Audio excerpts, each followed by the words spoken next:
Então, nessa imagem, nós temos um gráfico que é um gráfico bastante rico, que faz uma relação entre os ciclos ovariano e menstrual.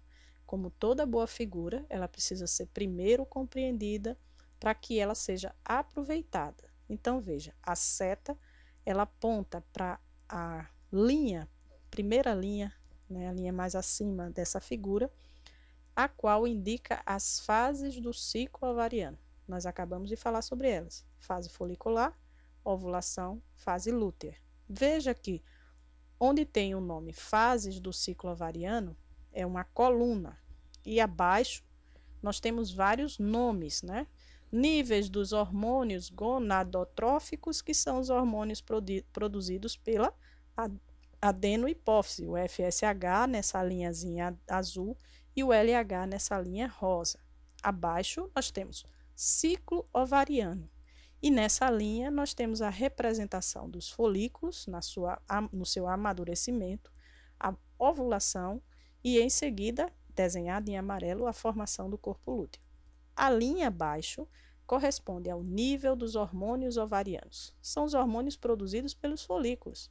Então, eu tenho o estrogênio em azul, eu tenho dois outros hormônios, a inibina em azul, perdão, disse estrogênio em azul, né? Desculpe, estrogênio em vermelho, a inibina em azul e a progesterona na linha preta. E abaixo nós temos o ciclo uterino, que está representado aí por um desenho que destaca a parede do útero, a parede mais interna do útero, que é o miométrio. Abaixo desse desenho, nós temos as fases do ciclo uterino, né? Então, ela vai separar por fases. Visto toda essa compreensão da forma da figura, nós vamos ver que o endométrio está relacionado com as fases do ciclo menstrual. Se do ciclo ovariano eu tenho folicular, ovulação, fase lútea, no ciclo menstrual eu tenho menstruação, fase proliferativa, fase secretória. Então, eu tenho 3 fases também, só que relacionada ao útero. Essas 3 fases vão ter alguma relação entre elas. Vamos olhar primeiro a fase folicular. O que nós vemos na fase folicular? Primeiramente, ela se relaciona com 2 fases do ciclo menstrual, né? Enquanto o útero está primeiro em menstruação e depois na fase proliferativa, o ovário está amadurecendo o folículo, né? Claro, na fase em que o folículo está mais próximo da ovulação, é que o útero já está praticamente se recompondo na sua fase proliferativa. Nós observamos aqui os níveis hormonais, as gonadotrofinas, o FSH e o LH, estão no nível basal, né, um nível tônico, como a gente chama. Vocês veem que as linhas que representam o nível desse hormônio, elas seguem uma linha sem alteração, enquanto os hormônios ovarianos, o que é que a gente observa? Olha a linha azulzinha aí, o estrogênio. O que é que vai acontecendo com ele? Essa linha está baixinha, depois ela se eleva. A linha se elevando, ela quer representar que a quantidade desse hormônio no sangue também aumentou. Então, esse aumento do estrogênio, se vocês olharem a linha acima, que é o ciclo ovariano, vocês vão observar que se dá proporcionalmente ao amadurecimento do folículo antes da ovulação. O ovário, ele vai produzir a ovulação em um único dia. Esse único dia, ele é precedido por um pico de liberação de hormônio luteinizante, o LH, um pequeno pico do FSH e um grande pico de estrogênio. Vocês estão vendo as setas apontando aí. O útero, ele está no auge, recomeçando toda a sua reconstrução de parede. A parede que foi descamada para a menstruação, ela agora está totalmente reconstruída a partir do que nós chamamos de fase proliferativa, né? Então, proliferar significa produzir novas células, né? Criar novas células. Então, o útero recompôs a sua parede interna, que é o endométrio, justamente no momento em que ocorre a ovulação. É um dia só, por isso que isso está delimitado numa linha tracejada aí que eu separei. Bom, ocorrida a ovulação, aí nós vamos ter No ciclo ovariano, a fase lútea vem de corpo lúteo, né, gente? E no caso do útero, nós estaremos em plena fase secretória. Para que vocês consigam fazer essa relação mais fácil, mais favorecida, a fase do corpo lúteo é quando, a fase lútea é quando o folículo se transformou em corpo lúteo, né? Ele soltou o óvulo e ele agora está em formato de corpo lúteo. Né? Esse corpo lúteo, ele secreta, na hora que ele se torna corpo lúteo, ele começa a secretar o hormônio progesterona. Por isso que a seta está indicando a progesterona, por isso que a linha preta no nível dos hormônios ovarianos, ela subiu a partir do momento em que surgiu a formação do corpo lúteo.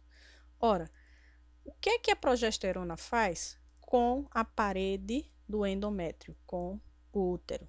Ela faz o endométrio se tornar, né, ter células que produzam hormônio. Ela vai preparando essa parede para assumir a função endócrina, a função de produzir os hormônios, que mantém a parede rica, enriquecendo e crescendo de células de vasos sanguíneos. Por isso que no útero nós temos nesse momento a fase secretória. Se ocorrer a fecundação daquele óvulo que foi liberado nesse ciclo, essa parede do endométrio ela está apta a receber esse embrião e assumir esse papel de secreção de progesterona e de outros hormônios, inclusive o estrogênio. O corpo lúteo será de todo modo, né, degenerado, aí formando o que a gente também pode chamar de corpo albicante, mas não cabe muito esse detalhamento de nomes. O importante é vocês terem em mente que o corpo lúteo degenera. Né? Ele vai degenerar, tendo ou não tendo fecundação, ele vai degenerar. Se tiver ocorrido a fecundação e o embrião tiver sido implantado no endométrio, esse endométrio continua a produção de progesterona que tinha sido começada pelo corpo lúteo. Se não houver a fecundação, não há mais produção de progesterona. E como não há mais produção de progesterona, o que vai acontecer é que essa parede do endométrio não vai secretar hormônios. Ela não vai continuar nesse processo que ela estava de enriquecimento. Ao contrário, ela dá início ao processo de menstruação, ao processo de descamação, né, da sua parede e renovação de toda essa parede. Ou seja, recomeça o ciclo. Tá? Espero que vocês que têm aí o poder de parar, né, e avançar, recuar, estão com o controle remoto na mão, vocês podem ir adiante ou voltar a qualquer momento, que vocês aproveitem desse gráfico o que de rico ele tem para fazer essas relações entre o ciclo ovariano e o ciclo menstrual, que ele é muito rico. Ele realmente nos favorece a compreensão e a integração entre esses ciclos. E também lembrando que nós continuamos à disposição para tirar dúvidas, vocês podem enviar pelo fórum, até direto mesmo por mensagens, sobre qualquer dúvida que vocês tenham em relação a isso, né? Bom, e a fecundação? Se ocorre, como ocorre e onde ocorre?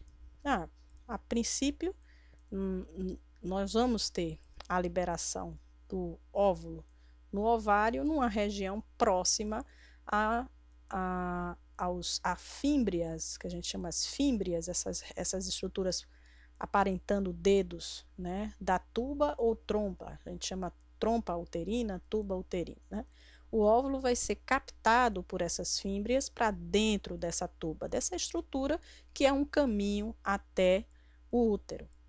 Em geral, o espermatozoide, quando ele conseguiu, né, adentrar o útero, ele segue, né, por tropismo e por movimentação de sua cauda dentro dessa região da tuba uterina. E ele pode, ocasionalmente, né, se tudo coincidir, o dia da ovulação com a presença do espermatozoide, ele encontrar o óvulo e então formar o zigoto nesse ponto onde a gente está apontando, está indicando a célula, né, a seta.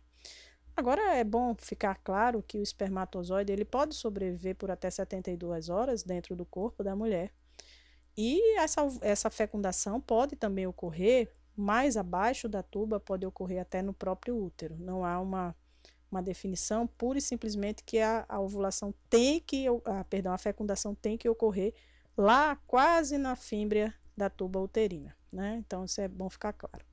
Aí nós temos a representação de que após a fecundação, o zigoto já formado, ele passa então pelos processos que eu espero que vocês tenham visto, né? Embriologia, histologia devem ter acompanhado. Os processos de divisão celular, de multiplicação celular, que é característico de uma fase embriológica chamada de mórula, né? Essa reprodução de células, clonagem de células, né? Essa divisão avantajada de células ocorre durante o segundo ao quarto dia e mais ou menos em torno do quinto dia, essa estrutura ela começa a se diferenciar, a juntar uma massa de células mais interna, separando um espaço, uma cavidade, o que faz ela ser chamada, né, em termos de embriologia, a fase de blástula e essa cavidade de blastocele. Essa estrutura como um todo, na hora que ela for inserida na parede do útero, em torno do quinto a nono dia da fecundação, ela se chama blastocisto, porque ela vai formar um cisto na parede do útero. Então, ela vai, onde está aí a seta, fazer essa integração com a parede uterina, né? Veja, eu tenho de 5 a 9 dias da fecundação, né? Então, é um período muito curto. E esse período curto, após essa implantação, uma série de eventos vai acontecer. Essa parede do endométrio, né, ela já estava pré-preparada por conta da progesterona, ela admite esse embrião e começa então a desenvolver principalmente o que está destacado nessa imagem aqui, claro, um embrião bem mais desenvolvido, já com 10 semanas, ali a gente tinha a primeira semana do embrião, então 9 semanas após você já tem toda uma estruturação de placenta, saco vitelíneo, cordão umbilical, que permitem que esse embrião fique dentro de uma estrutura protegida, uma estrutura que nutre e que garante o desenvolvimento embriológico dessas estruturas. Veja, para isso, o que de fundamental importância é a formação de vasos sanguíneos e a formação do cordão umbilical. Isso é fundamental para que as trocas entre esse embrião e a mãe, né, que está nutrindo esse embrião, possam ocorrer. Então, isso é desde daquela fase secretória que o útero está se preparando para admitir. Se não há essa admissão de um embrião, né, de um óvulo fecundado, essa parede que estava toda preparada, ela descama no que nós conhecemos como a menstruação. Essa estrutura, né, do embrião, ela vai se desenvolver ao longo, né, de 9 meses, em torno, né, de 9 meses, esse é um valor médio, e chegar o momento do parto, né? O parto, novamente, vai implicar na participação também de hormônios. E nesse caso, hormônios que vão ativar tanto a abertura vaginal do cérvix da mulher, que é essa estrutura final de passagem do útero para o canal vaginal. É preciso que a mulher relaxe a parede muscular e também, inclusive, exista uma ampliação dessa abertura ao longo da gestação, do ponto de vista dos hormônios, permitindo essa abertura, esse alargamento da pelvis da mulher, para que o embrião possa, aí no caso já a criança, né, já totalmente estruturada, possa nascer, possa passar por esse canal. É um processo que começa nessa imagem que está a esquerda é acima, né? Você vê que a criança ela se encaixa, né? Vamos dizer assim, na posição da saída do útero, mas observe esse desenho abaixo, mostra que a cabeça dela está na transversal, ela vai fazer um movimento de girar, e isso faz com que a cabeça gire também, essa imagem à direita acima, e à direita embaixo a gente já vê que a cabeça da criança passando, ela já está em toda a amplitude da abertura do canal vaginal, e a partir, né, do auxílio, seja de uma parteira, seja de um médico, ou mesmo, em muitos casos, né, que nós temos que lembrar que todo esse é um processo evolutivamente desenhado. Então, nenhuma mulher no ambiente primitivo teve auxílio de parteira. Ela teve o parto normal sozinha. Então, como é que isso pode acontecer, né? Hoje em dia a gente nem imagina que isso possa acontecer. Mas no ambiente primitivo acontecia exatamente assim. O parto era normal e o parto era individual, né? Hoje, a partir de várias situações, nós temos que, inclusive, fazer, ao invés de o parto normal, um parto cesariana, né? Um parto em que a mulher precisa abrir a barriga para tirar o bebê e tudo mais, né? Esse é um padrão da nossa cultura atual, mas o parto ele é desenhado anatômica e endocrinamente para que o bebê nasça sem nenhum problema. Isso porque, no primeiro momento em que ele está preparado e que a cabeça dele alcança o colo do útero, as contrações uterinas começam a acontecer e a impulsioná-lo ainda mais contra essa região, né? Quanto mais o útero se contrai, mais o bebê é impulsionado para baixo. E quando ele é impulsionado para baixo, ele tem então um impulso para romper e passar por essa barreira, que é uma barreira bastante estreita, mas que foi desenhada evolutivamente com confiabilidade para que o nascimento pudesse ocorrer. Uma vez nascido, né, o bebê, ele, como bom mamífero, ele vai ser alimentado nos primeiros momentos, nos primeiros meses, pelo leite materno, né? Esse leite que eu pus aí, entre aspas, né? Na verdade, é uma secreção de uma glândula exócrina, que são as mamas femininas. Essas glândulas, na verdade, o mamilo masculino, ele tem a potencialidade de gerar alguma secreção, mas ele não tem os hormônios suficientes para que isso aconteça. Em alguns casos, algumas patologias, alguns homens produzem uma secreção, né? Mas é uma disfunção, não é o processo natural. E as mamas da mulher só vão produzir leite a partir do momento em que existir no seu sangue um nível de prolactina que seja suficiente para amadurecer esses folículos da mama, né, dessa região das glândulas mamárias, para produzir então essa secreção. Assim também com a presença de outro hormônio chamado ocitocina, que tem justamente o papel de permitir a contração dos músculos no entorno dessa glândula, favorecendo a ejeção do leite, né? Então eu tenho prolactina e ocitocina como elementos essenciais para que a amamentação ocorra. Agora, esses dois hormônios, eles são produzidos de que maneira, né? Eles são estimulados de que maneira? Então, novamente, a gente volta para a glândula mestra do nosso corpo. Nós estamos de novo na hipófise. À direita, nós temos esse esquema mostrando, né, as regiões da adenohipófise e neurohipófise relacionadas diretamente com o hipotálamo. Nós temos linhas coloridas com uma estrutura como se fosse estrelinhas, né?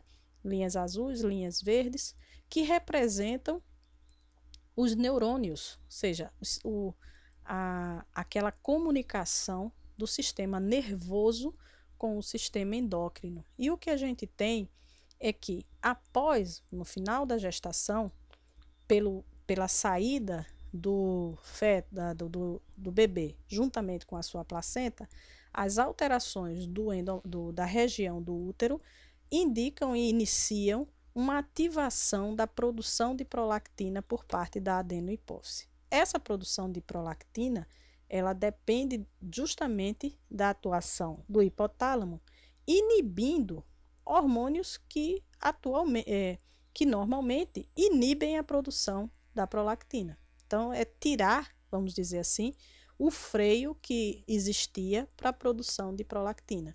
Então, é isso que os hormônios do hipotálamo fazem sobre a adenohipófise no momento adequado, de tal maneira que a adenohipófise começa a produzir a prolactina em larga escala. Mas não é só isso. Cada vez que o bebê amamenta, a sucção do mamilo vai ativar os mecanorreceptores. Olha, estamos voltando para o sistema nervoso e estamos falando de receptores sensoriais. São aqueles elementos que estão na periferia do corpo recebendo alguma informação e que vão enviar essa informação para o sistema nervoso central, os centros de comando. Então, esses estímulos mecânicos por parte da sucção do bebê vão ser levados para dentro do sistema nervoso central e esse sistema nervoso interpreta essa sucção como sendo estímulo para mais produção de prolactina. Se eu estou produzindo prolactina, eu estou produzindo leite, porque a prolactina é quem faz a glândula mamária produzir leite. Simultaneamente, é estímulo também para a produção da ocitocina. A ocitocina é um hormônio da neurohipófise. E qual é o papel da ocitocina? A ejeção do leite. Ela precisa contrair os músculos lisos que estão no entorno dessa glândula para fazer com que o leite seja ejetado. Então, gente, eu tenho a sucção, o contato do bebê com o mamilo, com a região de saída do leite, como sendo um estímulo a mais, além dos próprios hormônios internos, para a produção de mais hormônio que gere mais leite. Por isso diz, quanto mais o bebê mama, mais leite é produzido. Além disso, outros estímulos são chamados os estímulos vindos da nossa cognição, da nossa parte cognitiva, como, por exemplo, o som do choro do bebê, podem ser estimulantes para a produção de mais leite. Isso através de centros superiores interferindo com o hipotálamo, que por sua vez interfere com a produção da prolactina. Disso tudo é importante que vocês tenham claro que é preciso um nível de prolactina alto para produzir leite. A prolactina é um hormônio que é secretado pela adenohipófise. A adenohipófise, para secretar prolactina, é preciso ser comandada pelo hipotálamo. E o hipotálamo é uma região do sistema nervoso central. Ele recebe estímulos vindos tanto da periferia do nosso corpo como do nosso córtex ou da cognição, que interferem e que fazem esse papel de estimular ou não a produção de prolactina. Essa parte, né, que é a reprodução, ela ilustra muito bem a integração entre o sistema nervoso somático e o sistema homeostático, né? A gente vai recordar aqui, trazer para vocês novamente esse esquema que foi utilizado em larga escala ao longo de várias aulas. Eu utilizei esse esquema que representa uma unidade funcional do sistema nervoso que controla, né, tanto respostas somáticas como respostas homeostáticas e que mantém o nosso corpo dentro de um equilíbrio dinâmico, que seria a nossa homeostase, e que permite ao nosso corpo realizar comportamentos motivados e voluntários. Isso a partir da recepção sensorial, levando essa informação para dentro do sistema nervoso central, que gera respostas, toma decisões e as executa através do nosso sistema somático, que seriam nossos músculos esqueléticos, ou do nosso sistema homeostático, que seria através do sistema nervoso autônomo, os nossos músculos lisos, o músculo cardíaco e as glândulas. Nós vemos claramente esse processo agora quando falamos da amamentação e demonstrado aí a total integração dessas respostas, e isso garantindo aí efetivamente a sobrevivência de mais, né, um indivíduo da espécie humana. Ora, obviamente, para que isso aconteça, é preciso ter ocorrido a fecundação. E a fecundação, ela depende do que nós chamamos de comportamento sexual. Antes da gente abordar comportamento sexual da espécie humana, eu quero fazer um recorte trazendo o que eu apontei no início da introdução, o papel, né, dos animais sexuados, a estratégia reprodutiva que cada um desenvolve. Então, se a fecundação precisa da cópula, que é o momento em que há o encontro entre os gametas, essa cópula depende de uma negociação entre os envolvidos, machos e fêmeas. Vou dar só o exemplo dessa imagem, a primeira imagem à direita, que é um escorpião, né? Nesse animal, a gente vê um animal bem grande e outro pequeno. O pequeno é o macho e o grande é uma fêmea.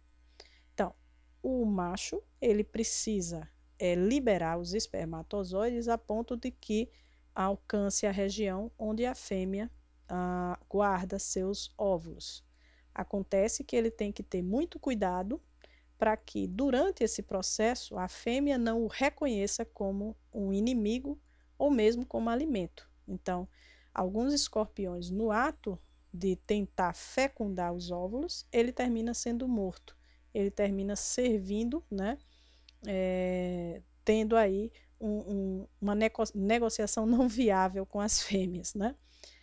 Um outro aspecto envolvido no comportamento sexual animal é que algumas fêmeas, elas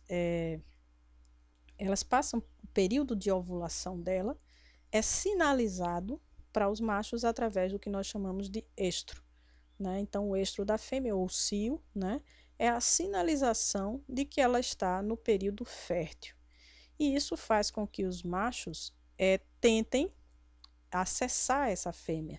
Mas algumas fêmeas precisam que esses machos demonstrem que são aptos a fecundar seus óvulos. E isso é o que forma o que a gente chama a corte dos machos para as fêmeas, para ter acesso à fecundação. E isso é muito bonito quando a gente olha. Aí tem uma ave do paraíso, mas é semelhante ao pavão, né? É um macho, e é o macho que é o mais bonito e o que mais demonstra maior riqueza, né, nas suas penas.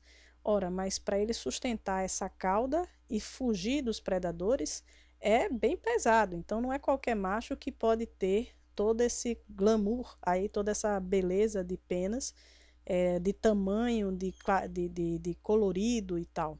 Isso só existe e o macho só as possui porque isso atrai as fêmeas e permite com que eles tenham acesso à fêmea. O estro, ou cio, quando a ovulação é sinalizada, ela faz também com que algumas espécies alguns machos entrem em competição para ver quem tem acesso a essas fêmeas. Os leões marinhos, que são essa foto acima, eles entram em disputas sangrentas, né? Porque um macho, para ter domínio sobre várias fêmeas, ele precisa manter os demais machos afastados, e ele faz isso através de brigas físicas, né? Existem muitos documentários, certamente vocês já viram de alguma forma, ou mesmo na TV aberta, Globo Repórter trazendo essas imagens, que são imagens bastante fortes, inclusive, né?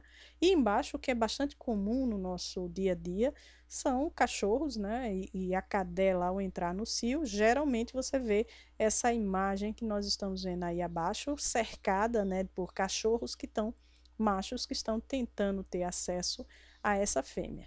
E é interessante que a cadela, ela pode permitir a cópula com vários machos diferentes. Então, o que vai acontecer? A competição não é externa, a competição vai ser interna, né? Na região interna da fêmea, os diferentes espermatozoides vão competir pelo acesso ao óvulo. Aquele que vencer será o que produzirá os filhotes dessa fêmea, né? Mas em muitos primatas, a ovulação ela não é aparente, ela é escondida. Isso significa que não há um cio ou um estro visível. Isso não é somente na espécie humana, mas em muitos outros primatas, né? Seja um primata do nosso ambiente da América, né? Que são os pequenos primatas, ou seja, os primatas que a gente chama antropóides, que são os primatas africanos, mais conhecidos de filmes e essas coisas, como o chimpanzé, o gorila. Esses são chamados antropóides. Esses macacos, eles habitam a região da África e da Ásia.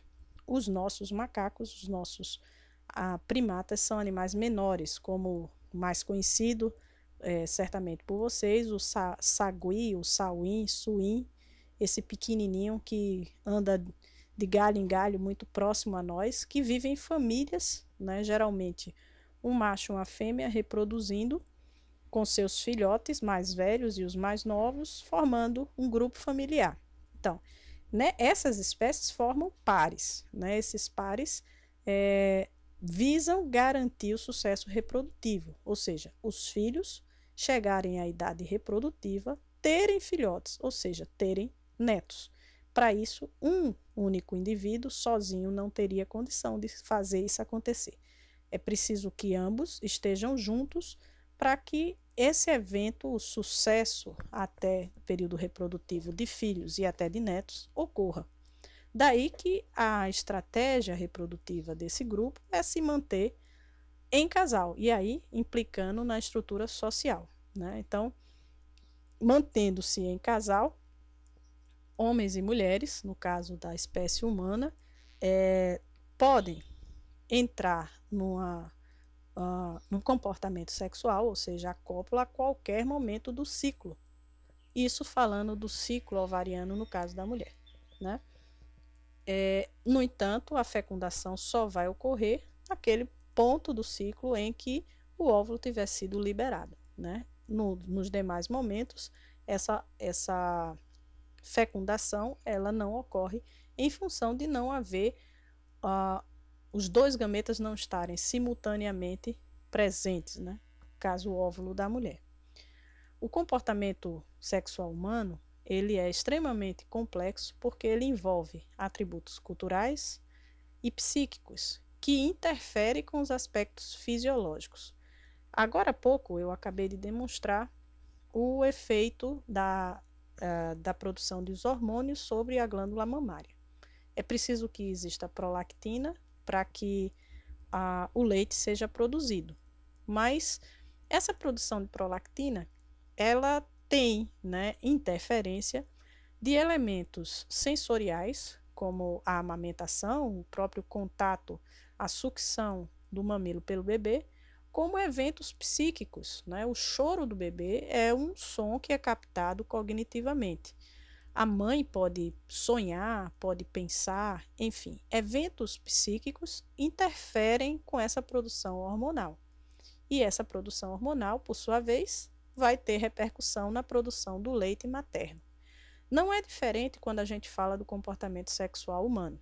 Se a gente pensar nos homens, a ereção e a ejaculação, no caso das mulheres, a lubrificação vaginal estão a serviço no sentido eles sofrem o impacto tanto de estímulos sensoriais como de estímulos mentais, ou seja, psíquicos.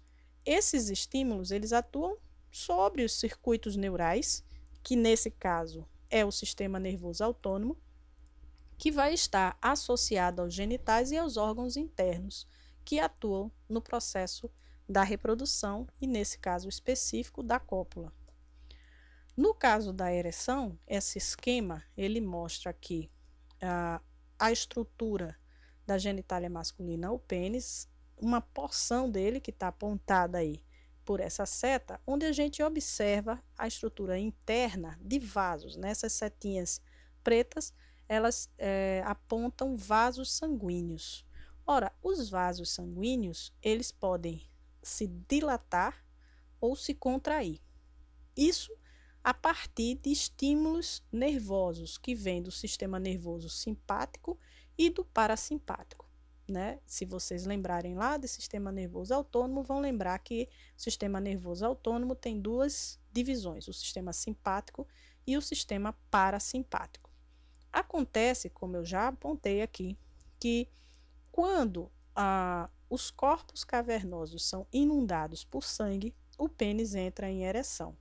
Então, para que exista sangue nessa região, é preciso que os vasos sanguíneos que percorrem a estrutura interna do pênis sejam dilatados.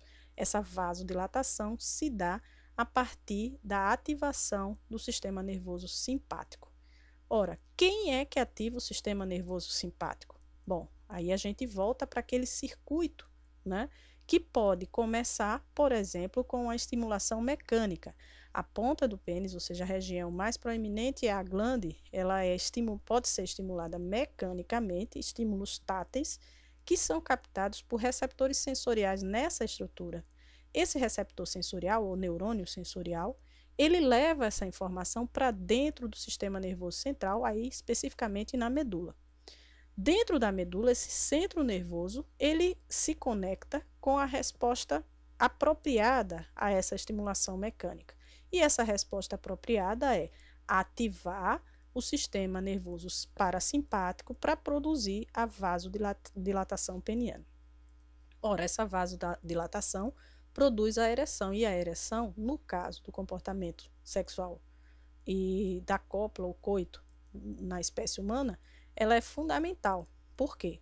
O pênis ele vai ser introduzido na região, no canal vaginal, para que o processo de alcance do gameta masculino, o sêmen contido nele o espermatozoide, possa alcançar o útero e a tuba uterina a contento. Então, se o pênis ele consegue preencher o canal vaginal e a ejaculação ocorre na proximidade do colo uterino, a chance do espermatozoide alcançar o útero e a tuba uterina é muito grande. Não significa que a ejaculação ocorrendo fora do canal vaginal não ocorra, em hipótese nenhuma, a fecundação. Isso nós vamos falar um pouquinho mais adiante, é possível sim, mas no mais comum e possível, a maior probabilidade é se ocorrer a penetração com o preenchimento do pênis no canal vaginal e a ejaculação no colo do útero, próximo ao colo do útero. Bom, para que isso ocorra a contento, o pênis precisa estar ereto ou rígido, porque aí ele consegue preencher e alcançar esse distanciamento, essa região vaginal, do canal vaginal. Ocorre que essa vasodilatação que permite a ereção peniana, ela também pode se dar por estímulos psíquicos. Se a gente observar lá em cima da figura, nós temos pensamentos sobre sexo, estímulos eróticos, visuais, auditivos, zonas erógenas que ao longo da nossa cultura elas se desenvolvem, né? Algumas pessoas sentem excitação na orelha, no pescoço, em outras regiões, enfim, e isso tudo se constitui de estímulos que são captados e processados no que nós chamamos centros superiores do encéfalo. Ou seja, numa linguagem mais simplificada, nós estamos falando de estímulos psíquicos de cognição.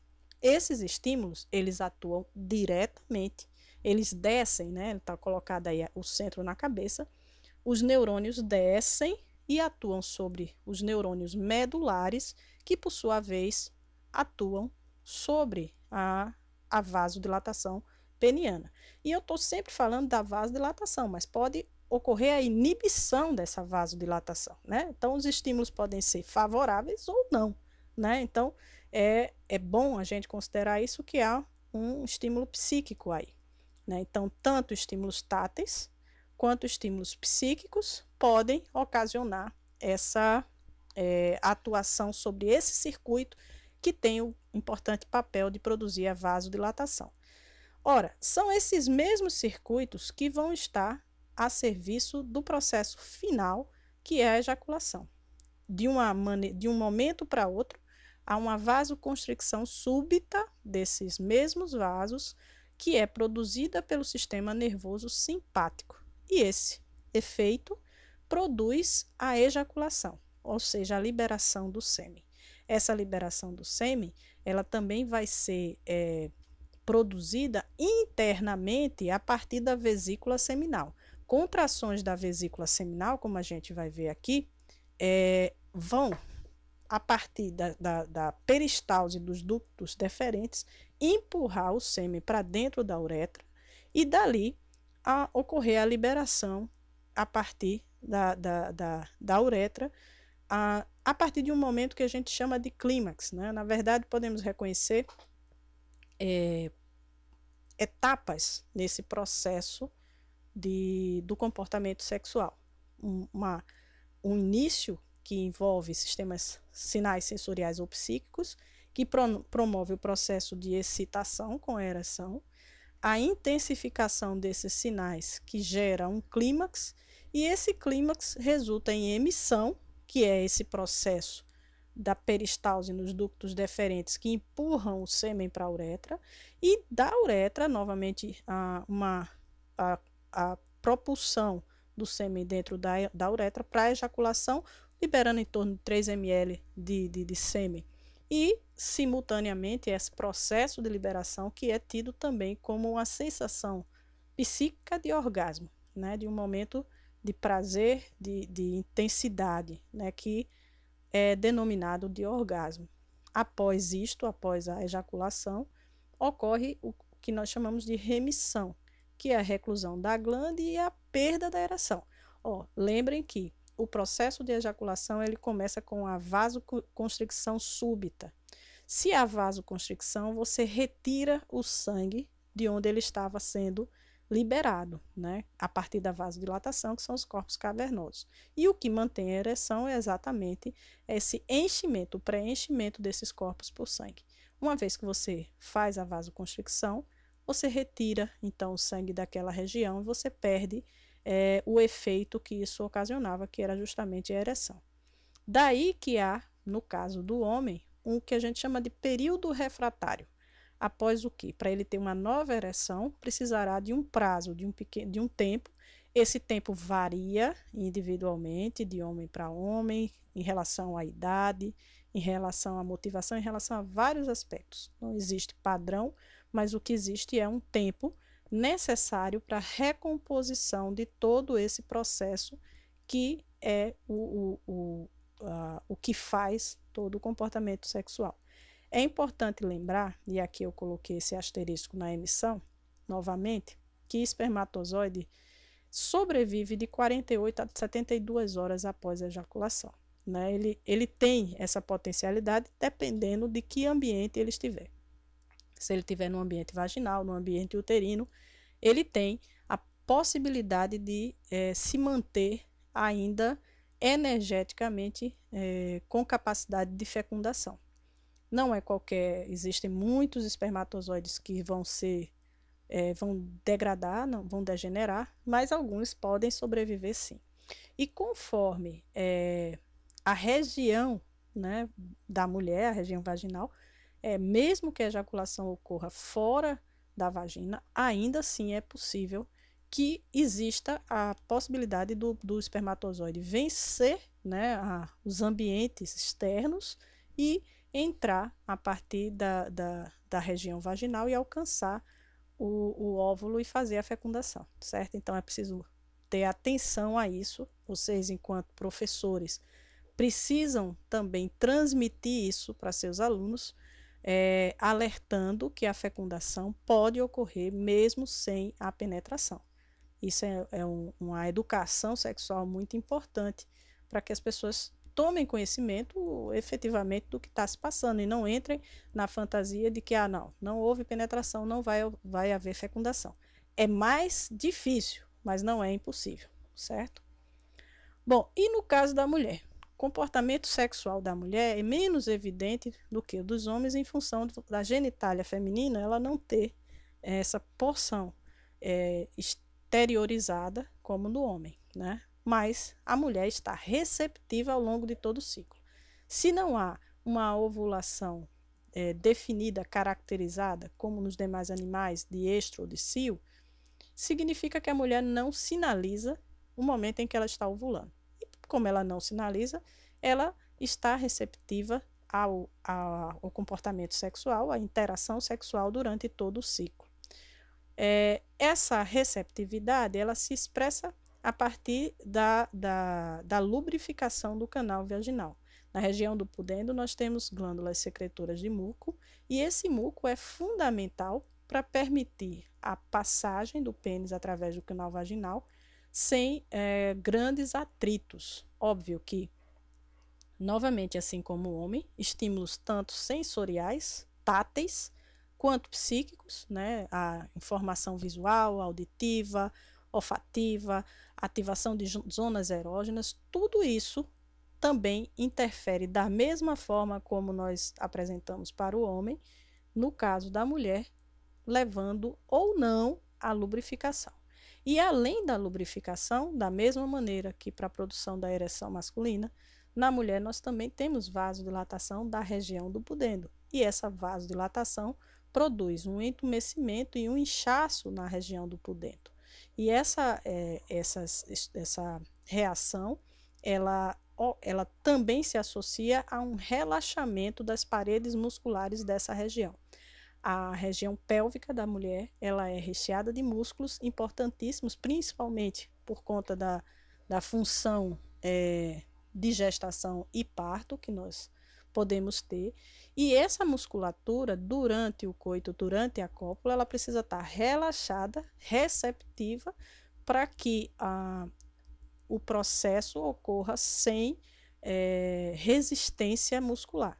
Uma vez que ocorra a resistência muscular, essa resistência pode gerar dor. E em algumas situações, a mulher reclama de dor durante o comportamento, durante a relação sexual. A lubrificação, novamente, tem papel nisso, evitando o atrito também, né? E o atrito pode ocasionar ulceração, lesão, né, do tecido.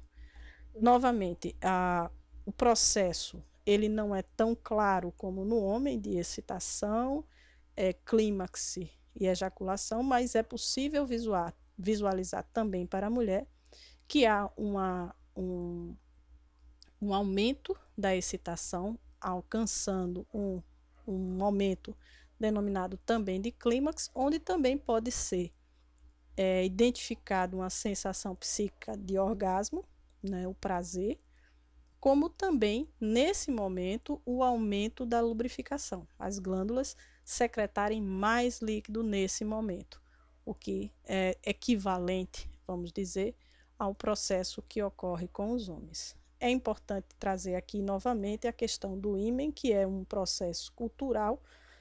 Algumas mulheres, por muito tempo, né, na cultura humana, em alguns países, a preservação do ímen era tida como uma garantia de que a mulher era virgem, né? A palavra virgindade vem disso, né? Nunca havia tido interação sexual antes, né? Então, essa ideia é uma ideia que é preciso ter em mente, que a membrana do ímen pode ser rompida, inclusive com exercícios físicos, né? E também, mesmo com o coito, mesmo com a cópula, pode não ocorrer o rompimento dessa membrana, dependendo do estilo, do tipo, da caracterização da membrana. Então, é uma questão cultural, né? O comportamento sexual, uma vez que homens e mulheres alcancem a puberdade, ele já está pronto e ele precisa ser ordenado e compreendido, né? Daí a fundamental importância educacional. Vocês, como futuros docentes, né, do ensino básico, fundamental, precisam estar atentos para educar que o comportamento sexual ele faz parte da natureza humana, mas ele precisa ser orientado. Quando a gente fala em prevenção, não é somente prevenir a gravidez. Ora, é importante que tanto mulheres quanto homens tenham a possibilidade de planejar a constituição de família, né, de ter filhos e tudo mais. Mas esse é um dos pontos importantes da prevenção. E para mim, o mais importante deles é que a prevenção inclui o cuidado com a contaminação. Hoje nós temos cada vez mais ciência de que existem várias doenças que são sexualmente transmitíveis, as chamadas DST. Então, a proteção contra as DSTs indiscutivelmente se dá através do uso do preservativo, que é conhecido como camisinha, está aí ilustrado nessa figura, né? Efetivamente, o único método anticoncepcional que também serve à prevenção de DST é a camisinha. Obviamente, para prevenção da gravidez ou métodos contraceptivos, além da camisinha, muito comum o uso de pílulas, né? Os anticoncepcionais, que são pílulas carregadas de hormônios que fazem o papel interferindo naquele ciclo que nós já vimos, o ciclo ovariano. O DIU, que é um instrumento que também secreta hormônios, e as intervenções cirúrgicas. No caso da mulher, a laqueadura seria a interrupção das trompas de Falópio ou tuba uterina, e no caso do homem, a interrupção do ducto deferente. Salvo engano, hoje em dia tem sido divulgado e demonstrado que a vasectomia é uma cirurgia bem mais economicamente viável e também possível de reverter, diferentemente da vasectomia ou da laqueadura, né? Então, a vasectomia pode ser feita a qualquer momento, não interfere com nenhum processo do comportamento sexual masculino, então não há, por exemplo, pela força da vasectomia, perda de ereção, perda de orgasmo, perda de ejaculação, nada disso, né? O ducto deferente, ele comunica o testículo com a uretra, mas essa comunicação não interfere na produção do processo como um todo. E hoje se fala muito dessa importância para aqueles que podem utilizar a vasectomia, principalmente porque a laqueadura, no caso da mulher, é uma cirurgia de maior amplitude e que muitas vezes não é reversível. No caso do homem, a vasectomia é reversível. Então, gente, nós chegamos ao final dessa aula, né? Onde a gente pôde ver a produção, que machos e fêmeas produzem gametas diferentes. Essa diferenciação a diferenciação dos sexos vem da presença do gene Y, né, que vem com os espermatozoides carregando esse gene, e que promovem a maturação de diferentes partes das gônadas imaturas. Se há a presença do gene Y, você tem o desenvolvimento do ducto de Wolff. Se o gene não está presente, o ducto de Miller se desenvolve e forma aí um embrião feminino. Se o Y estiver presente, os órgãos internos vão se diferenciar em estruturas masculinas. Os órgãos internos e genitália masculino e feminino são totalmente diferentes e justamente a partir dessas gônadas bipotenciais, né? Uma vez que o Y está presente, o testículo se desenvolve e é ele quem vai produzir o espermatozoide. Assim como o ovário também vai produzir o óvulo, que é o gameta feminino. Ambos vão ser ativados por hormônios que vêm da adenohipófise, são os hormônios, as gonadotrofinas, né? A produção do óvulo se dá num ciclo de geralmente 28 dias, e esse ciclo ovariano tem impacto sobre o útero, daí que a gente também tem o ciclo menstrual.